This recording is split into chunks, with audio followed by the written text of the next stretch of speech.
a chain wrapped tight around a tree, then around a man's chest. The padlock clicked shut. Boots crunched away through dry leaves. For 2 days now, nothing moved out there but flies. The man's wrists bled where he had pulled against the metal. His tongue was swollen against his teeth. His head hung forward. A small shoe stepped on a twig. The man opened one eye. A boy stood at the edge of the clearing. Maybe 7 years old. He was holding a juice box. His name was Daniel Pierce. 68 years old. 2 tour in Vietnam. A Bronze Star in a drawer back at the house his nephew now controlled. What that small boy did in the next 40 minutes, with no tools and no adult anywhere near him, would put a grown veteran in his debt for the rest of his life. Stay with me on this one. The morning this whole thing started, Daniel Pierce sat in the passenger seat of his nephew's truck and stared at the road without really seeing it. He was 68 years old. 2 tour in Vietnam. A man who used to fix his own roof. But the last 2 years had taken something out of him. Names slipped. Dates blurred. Some mornings he stood in the kitchen and could not remember which drawer the spoons lived in. His nephew Wyatt was his only living relative. Wyatt had moved in 6 months back, said he would help. And for a while it had looked like help. Then Daniel started noticing things. His Bronze Star gone from the dresser. 2 rifles gone from the safe. The pension checks went somewhere they should not have. When Daniel asked, Wyatt smiled and said, "Uncle Dan, you're getting confused again." Now here's the thing. Daniel was not always confused. There were days he was sharp. On one of those days, he had told Wyatt he was changing the will and calling the sheriff. That was the night Wyatt smiled different. 3 days later, Wyatt said they should drive out to the back property. Check the line. See about the timber. Daniel got in the truck. The dirt road went deep into pine country. 12 miles from town. No houses. Just trees and sky. Wyatt parked. They got out. Wyatt walked Daniel to Big Oak. He had rope and a chain in the back of the truck. He told Daniel to sit down. Daniel did not understand at first. By the time he did, the chain was already wrapped around his chest and the trunk. Wyatt clicked the padlock shut. He stepped back. He looked at Daniel. He said, "I'm sorry, Uncle Dan. You wouldn't let it go." Then he got in the truck and drove away. That was Tuesday morning. By Tuesday night, Daniel had pulled hard enough that his wrists bled. By Wednesday, his throat was raw from yelling. By Wednesday afternoon, nobody had answered. He was 12 miles from anyone. He understood, sitting against that oak, that he was going to die there. He thought about his wife, gone 15 years. He thought about a sergeant from his unit, killed near Da Nang. He thought about how strange it was that a man could survive a war and then die chained to a tree by his own nephew. He stopped yelling. He saved his strength for nothing in particular. Then on Thursday morning, he heard a small foot crunch a twig. The boy's name was Eli. He was 7 years old. He lived in a one-room cabin half a mile through the trees, on a piece of land his grandfather had left his mother when the cancer took him. Eli's mother worked the breakfast and lunch shifts at the diner in town. She left at 5 in the morning. She came back after 3 in the afternoon. In between, Eli was on his own. That sounds wrong to people who do not live in country places. But that is how it was. He had a backpack. In the backpack, he carried a peanut butter sandwich, a juice box, and his grandfather's old pocket knife. The knife was the size of his palm. It had a wooden handle worn smooth. His mother had told him he could carry it as long as he never opened it without telling her. His grandfather had given him that knife the year before he died.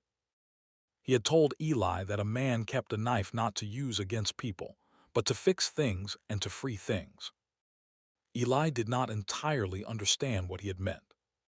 He just knew his grandfather had been the only man in his life up until then, and the knife in the backpack was the closest thing he had to him now. Most mornings, Eli explored. He knew the creek. He knew the deer trails. He knew which hollow trees had owls in them. On Thursday morning, he went farther than he had ever gone before. Past the creek, past the old fence line, up the slope where the pines thinned out. That was where he heard the breathing. It was wet and slow and wrong. He stopped walking. He listened. He took one step toward the sound, then another, and then he saw a man chained to a tree. Eli stood at the edge of the small clearing and did not move. The man was bigger than his father had been before his father left. He had gray hair cut short, like a soldier in a movie. His face was burned dark from 2 days of sun. His mouth hung open. There was crusted blood at his wrists where the skin had broken. Eli had been told, more than once, what to do if he ever met a strange man in the woods. Run home. Tell Mom. But this man was not standing. This man was tied to a tree. And his eyes had opened, and they were looking at Eli. The man tried to speak. The first sound was just air. Then, on the second try, water. Eli took the backpack off his shoulders. His hands shook. He pulled out the juice box first because it was on top, then dropped it and grabbed the water bottle. He unscrewed the cap. He stepped close. The man's hands were curled like claws. He could not lift them. Eli held the bottle to the man's lips. He tipped it slowly. Water ran down the man's chin and shirt. The man swallowed twice and coughed. Eli waited. Then he tipped it again. After the second drink, the man could speak. "What's your name, boy?" "Eli." "Eli, listen to me. My nephew did this. His name is Wyatt Pierce. He left me here Tuesday. He is going to come back to make sure I'm dead. You need to run home and tell somebody." Eli nodded. "I'll run home. My mom has a phone." "Your mom there?" "She's at work." "How far?" "Half a mile." "Then run, son. Run." Eli ran.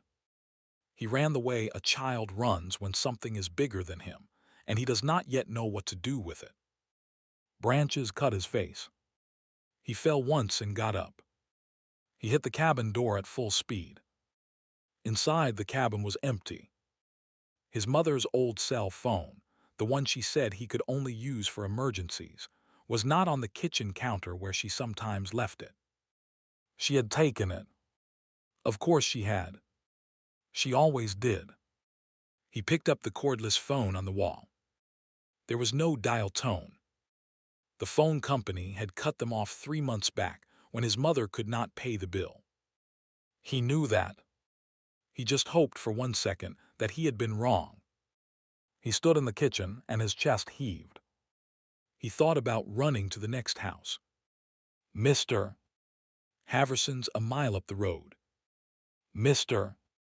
Haverson was old and deaf, and his truck was usually gone. The next house after that was 3 miles. He thought about how long that would take. He thought about the man tied to the tree. And believe me when I tell you this. He understood, in a way most 7-year-olds never have to understand, that nobody was coming. Not in time. There was nobody but him. So he stopped thinking about who could help. He started thinking about what he had. He went out to the shed. His grandfather's tools were still there. His mother had not been able to bring herself to sell them. Hammers, screwdrivers, a level. And on the second shelf, the hacksaw. Beside it, in a tin coffee can, 3 spare blades. Eli took the hacksaw.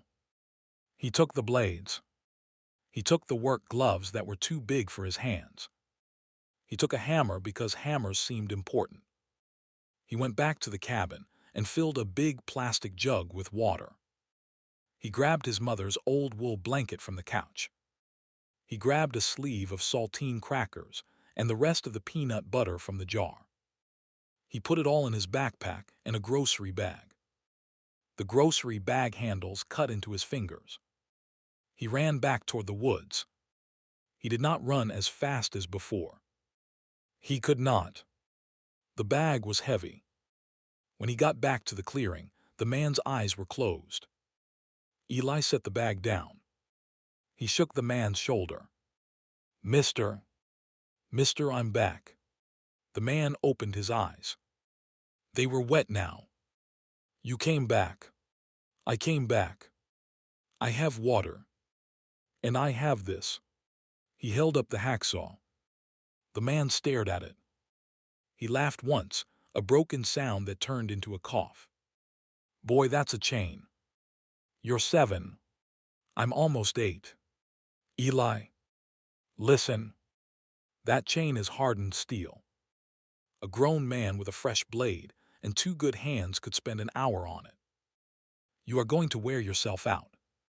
Eli did not answer. He pulled on the work gloves. They came up to his elbows. He picked the link of chain that was easiest to brace against the tree. He set the blade against it. He started sawing. The first stroke jumped the blade off the metal and across his thumb. Even through the glove it stung. He set the blade again.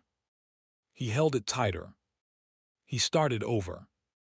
The man, whose name Eli would not learn for another hour, watched him. After the first 10 minutes, Eli's arms were shaking. After 30, his palms were blistered through the gloves. After an hour, the first blade snapped. He cried for a few seconds. Just a few. Then he wiped his face with the back of his arm and put in the next blade. The man, in pieces of sentences, told Eli his name. Daniel Pierce. He told Eli about his wife who had died. He told Eli about his sergeant. He told Eli about Wyatt's mother, who had been Daniel's sister, and how she would have hated what her son had become. He talked because if he stopped talking, he would slip back to sleep, and he was afraid that if he slipped back, he would not come up again. Eli sawed. The second blade dulled but did not break. The third blade he put in just before sundown. He cut through the link at 6:43 in the evening. The chain rattled loose against the bark of the oak. Daniel Pierce slid forward 2 inches and stopped, held by nothing now but the tree behind him. He breathed in. He breathed out. He whispered, "Dear God." Eli sat down hard on the ground. His arms were so tired he could not lift them. The hacksaw fell out of his hand. For a long minute, neither of them moved. The light through the pines was orange. A breeze went through the high branches. Somewhere a wood thrush was singing the song they sing right before dark. Eli looked at Daniel. Daniel looked at Eli. They both started, very softly, to laugh. That was when they heard the truck. It was far off. A diesel engine on the dirt road, downshifting for the grade. Daniel went rigid against the tree. That's him. Eli scrambled up. He grabbed the hacksaw and the bag and the blanket. He grabbed Daniel under one arm. Get up. Get up, get up, get up. Daniel tried. His legs would not hold him. Eli pulled. Daniel pushed against the tree. Together they got him standing for 2 seconds, and then Daniel went down to one knee. Boy, leave me. Run. Run home. Run anywhere. No. The truck was closer. There was a fallen pine about 20 feet from the oak. It had come down in a storm 2 winters back and was thick as a barrel. On the far side was a depression in the ground, lined with old needles. Eli got Daniel's arm over his small shoulders. He half lifted, half dragged. Daniel crawled the last part on his hands and knees. They tumbled into the depression behind the log. Eli pulled the wool blanket over Daniel and threw handfuls of pine needles on top. He kicked the empty water bottle into the brush.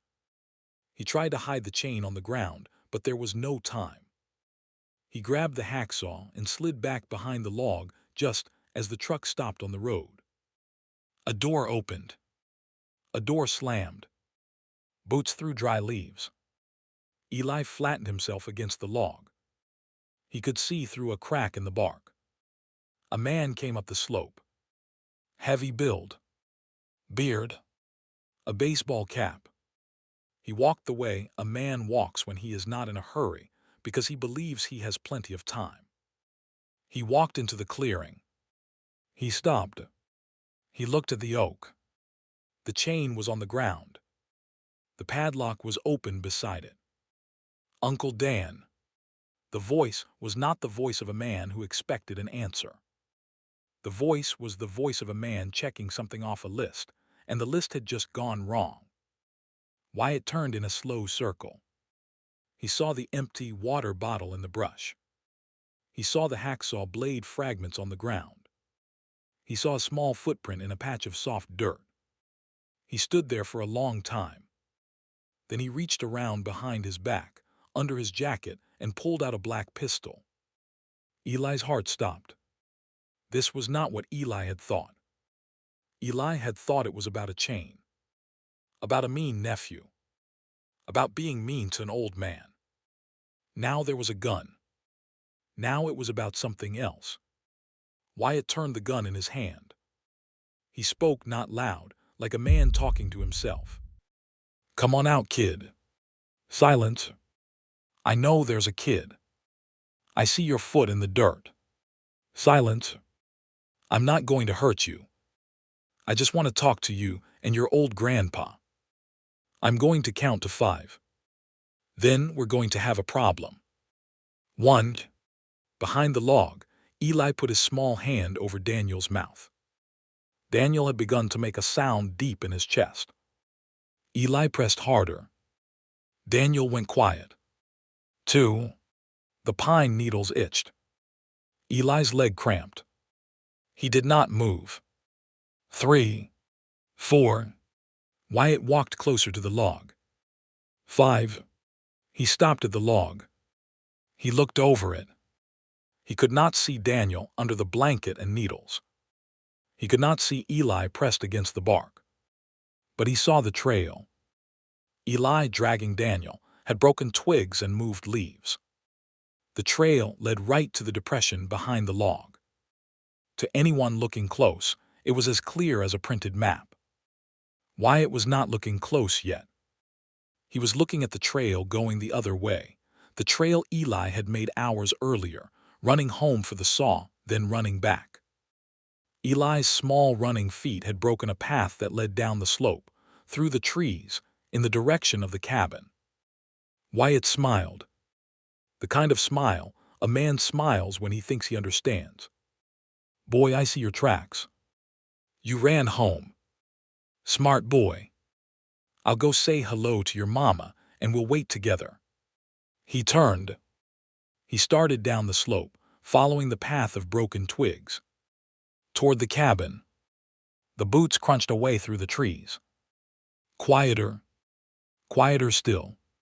Then almost gone. Eli let out a breath he had been holding for a full minute. Beside him, under the blanket, Daniel did the same. They were not dead. The man with the gun had walked past them and not seen. If you are still listening, hit the subscribe button before this gets any worse. There are stories like this one coming every week, and you only see them if you tell the algorithm you want to. Now stay with me. Because Eli was about to realize where Wyatt was actually going.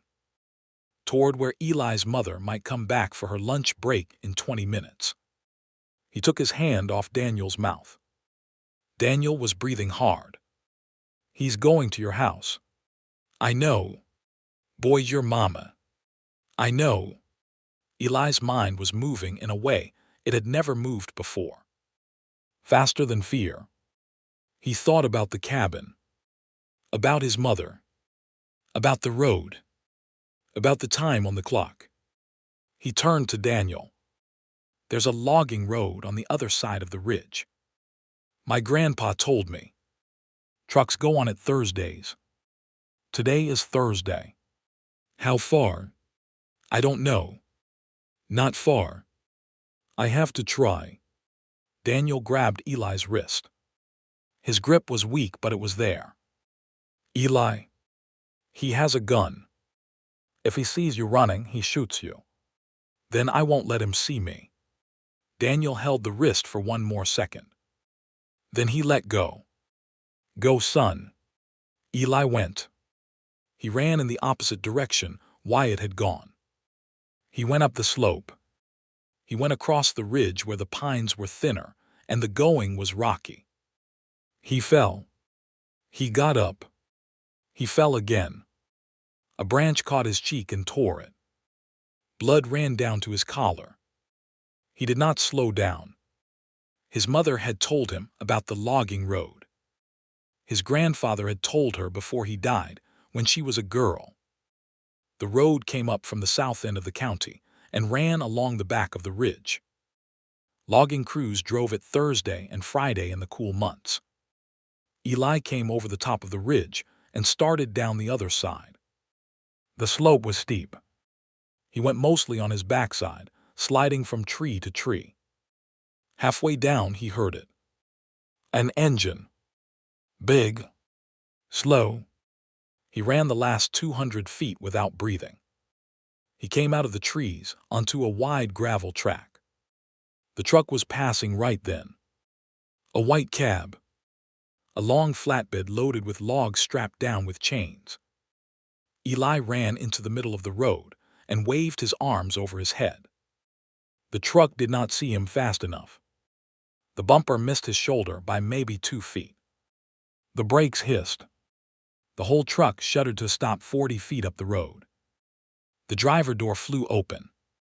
A big man jumped down. Gray beard. Orange vest. He was already shouting. What the hell is wrong with you, kid? I almost ran you over. He stopped shouting when he got close enough to see Eli's face. The blood. The dirt. The blistered hands. Jesus, son. What happened to you? Eli could barely get the words out. He was breathing too hard. Old man. Tied to a tree. Up the ridge. His nephew came back. He has a gun. He's going to my house. My mom comes home for lunch. Please. The driver looked at him for one full second. Then he turned and yelled at the cab. Marv. Get on the radio. Call the sheriff. Tell them shots fired and a hostage situation off County 14, the Pierce property. Move. A second man jumped down from the passenger side. Younger. He climbed back up immediately and grabbed the handset off the dash. The driver knelt down to Eli's level. Where is your house? Down. The other side of the ridge. There's a dirt track off County 14. Pierce land borders it. My mom drives a red Ford. She comes home at noon. The driver looked at his watch. It's 11:42. Get in. Buckle up. Eli climbed into the cab. The driver climbed in. He cranked the wheel and put the truck in gear, and the big rig started rolling, picking up speed on the gravel road. How do we get to County 14? Take this road south. About a mile. Then a left at the cattle gate. The driver drove faster than a logging truck should have driven. The radio crackled. A woman's voice. Dispatch. The driver's partner was talking fast and loud. Yeah, I got a kid here, says his uncle. No, wait. The old man's nephew has a gun and is heading for a residence. Pierce. PIRC. 11:43. We're rolling now. We're maybe 4 minutes out. The truck hit the cattle gate. The driver did not slow down. He blew through it sideways, hit County 14, swung left. Eli pointed. There. The little dirt road. There. The truck made the turn. The flatbed swung wide. Logs strained against their chains. A quarter-mile down the dirt road, Eli's cabin came into view. His mother's red Ford was in the yard. Her car door was open. A man, Wyatt, was standing on the porch. The pistol was in his hand. He was reaching for the screen door. Eli's mother was inside the cabin. She had not seen him yet. She was in the kitchen, calling Eli's name. The driver hit the air horn. 3 long blasts. It was the loudest sound Eli had ever heard. It rolled across the yard and the trees and bounced back off the ridge. Wyatt jumped like he had been shot. He spun around. He saw the logging truck barreling down the track. He saw the driver. He saw Eli in the passenger seat. He did not know what to do. The gun came up halfway. Then it dropped. He turned and started to run for his own truck, parked under the pines 40 yards off. The driver of the logging truck swung the rig sideways, blocking the road. Marv jumped out of the passenger side at a run. Eli's driver came out the other door. They were both big men. Loggers. Wyatt was 30 feet away, and his legs were going like a man trying to run in a dream. Marv hit him in a flying tackle that took them both into the dirt. Wyatt's pistol skidded under a fern. Eli's mother came out onto the porch. She had a kitchen knife in her hand. She was shouting and crying at the same time. She did not understand. She saw a logging truck and 2 strange men holding down another strange man on her lawn. Then she saw Eli.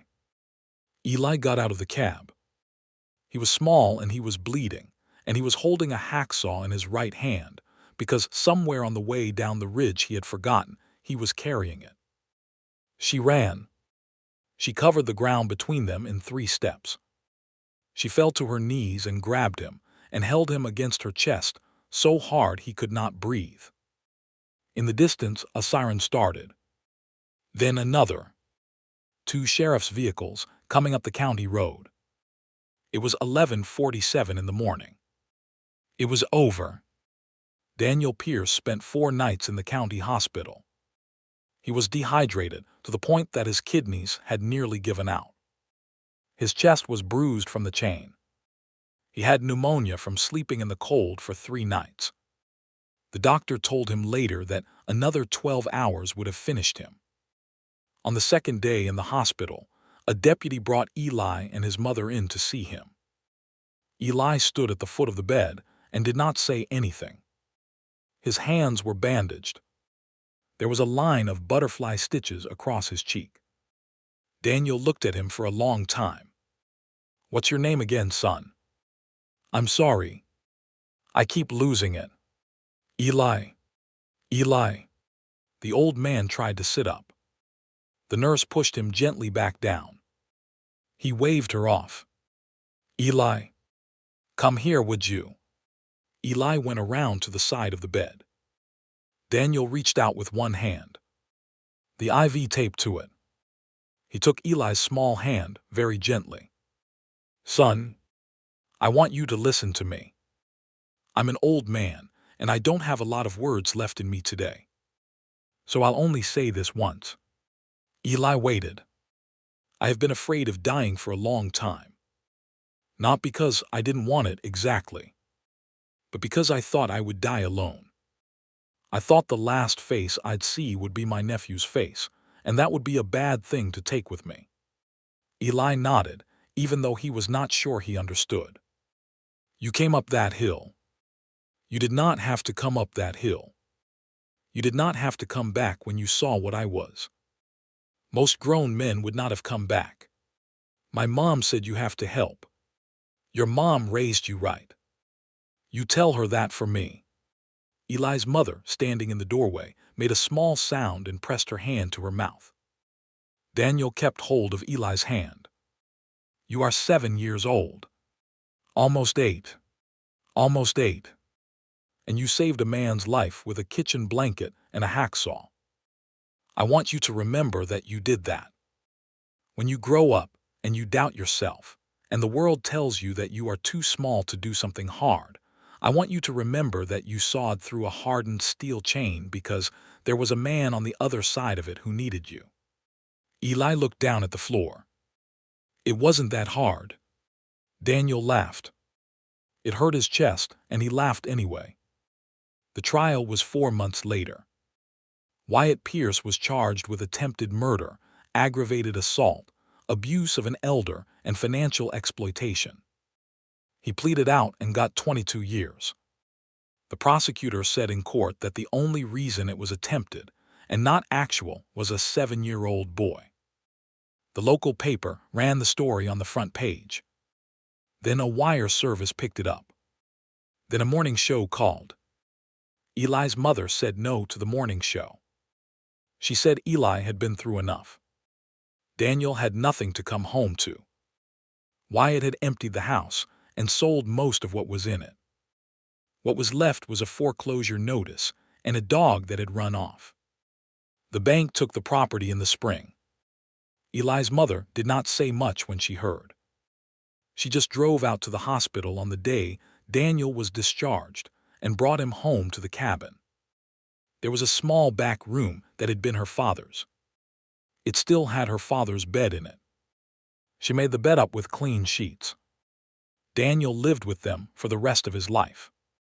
He drew his veteran's benefits and gave most of it to Eli's mother for the household. He fixed the porch step that had been broken for a year. He taught Eli how to whittle. He taught him how to clean a fish. He taught him how to shake a man's hand and look him in the eye. He never went back to that oak tree. Not once. But he kept something on his nightstand. It was a piece of dark steel about 3 inches long. The end was rough where it had snapped clean. It was the first hacksaw blade Eli had broken trying to cut him free. A neighbor who did woodwork had mounted it on a small block of cedar. Daniel had done the lettering himself, with a wood-burning pen, slow and careful, late at night when nobody was watching. The word said, "For Eli." The smallest brave thing I ever saw. Eli read it 100 times over the years.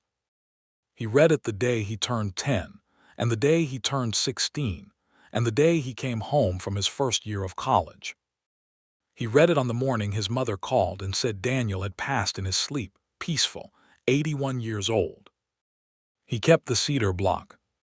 He kept it on his own desk for the rest of his life.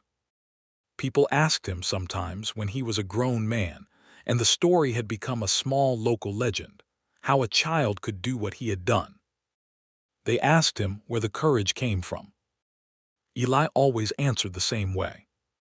He said it had not felt like courage. He said when he had walked up that slope and seen a man chained to a tree, he had not stood there thinking about whether to help. He had not weighed it. He had not been brave. He had just seen a person who needed a hand. And he had stayed.